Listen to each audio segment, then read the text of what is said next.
धर्म संसद के कुछ मुख्य उद्देश्य के बारे में बताते हैं। उद्देश्य क्या होने वाला है? पहला एजेंडा जो है धर्म संसद का रहने वाला, भारत को हिंदू राष्ट्र घोषित किया जाए।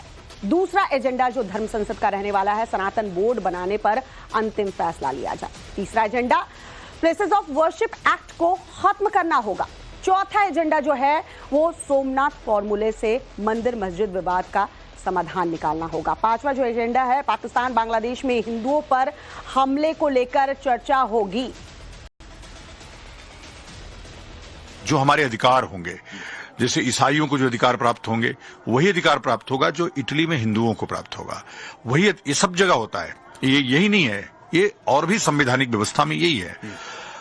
इटली में भी भारत का व्यक्ति प्रधानमंत्री नहीं बन सकता, इसीलिए सोनिया गांधी जन्मना नागरिक थी, इसलिए नहीं बन पाई हो। तो वो व्यवस्थाएं हमने इसमें बहुत कड़ाई से रखा है। जो त्वरित न्याय हमारे देश में अभी भी विलंबित न्याय है, व्यक्ति अपराध करता है और मरते दम तक उसको दंड नहीं मिल पाता है। इसमें दंड की एक आयु सीमा है। अब उस प्रकार की चर्चाएं तो हैं ही, लेकिन बात यह है कि हिंदू धर्म सबके लिए, सबके कल्याण के लिए, सर्वे भवन्तु सुखिनः हिंदू धर्म है, लोका समस्ता हिंदू धर्म है, प्रत्येक प्राणी के उत्थान के लिए हिंदू धर्म है। तो हिंदू धर्म अगर कुछ सोचेगा भी कोई कोड ऑफ कंडक्ट, तो सबके कल्याण के लिए होगा, सबके मांगल्य के लिए होगा। भले ही वो आक्रांत होकर आए हो, हम सबको उन्होंने आक्रांतित किया हो, लेकिन हमने रोटी से रोटी दी, हमने जमीन से जमीन दी, हमने कपड़े से कपड़ा दिया। क्या नहीं किया? आज उन्हें अल्पसंख्यक मान के हम लोगों ने सब कुछ किया, लेकिन आज वो समर्थ हैं, सक्षम हैं, सब कुछ है। फिर वो अपने दूसरे स्वरूप में आते हैं तो निश्चित है कि कुछ तो किया जाएगा। जिस हिंदू राष्ट्र का जिक्र बीते 1 साल से जोरों पर है, उसके लिए धर्माचार्यों ने नया प्लान बनाया है। प्लान क्या है वो बताते हैं।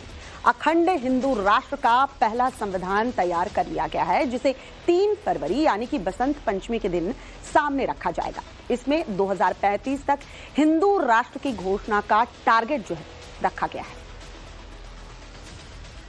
और हमारे सहयोगी आशुतोष इस वक्त महाकुंभ से हमारे साथ है, जुड़ चुके हैं। आशुतोष, आज का दिन बहुत अहम रहने वाला है, सभी की निगाहें हैं, सभी सनातनियों की, पूरे देश की निगाहें इस वक्त प्रयागराज पट्टी की रहेंगी।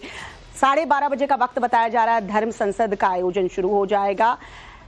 आवाज जो वहां से बुलंद होगी कितनी दूर तक जाएगी, कितना असर देखने को मिलेगा और कितना इंपॉर्टेंट है, जरा बताइए।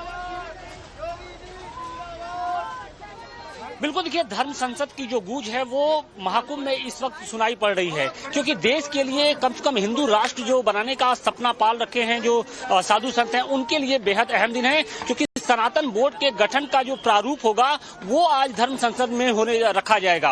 और बड़ी बात यह है कि इसमें सभी जो चारों शंकराचार्य हैं वो शामिल होंगे। इसके साथ ही 13 जो प्रमुख अखाड़े हैं उनके जो प्रमुख होंगे वो इस वक्त धर्म संसद में पहुंचेंगे। और कहीं न कहीं जो सनातन बोर्ड के गठन की मांग जिस तरीके से होती जा रही है, जिस तरीके से काशी, मथुरा और संभल का जो मुद्दा छाया हुआ है, इन सभी चीजों को लेकर विस्तार से वहां पर चर्चा होगी। और माना यह जा रहा है कि जब मंथन होगा तो वहां से कुछ अमृत की बूंदें निकलेंगी और वो सनातन बोर्ड के रूप में निकलेंगे। हमारे साथ देखिए कुछ श्रद्धालु जुड़े हुए हैं, उन्हें भी इस धर्म संसद का इंतजार है, धर्म संसद में होने वाले प्रस्तावों को लेकर इंतजार है। क्या उम्मीद करते हैं जब देश के साधु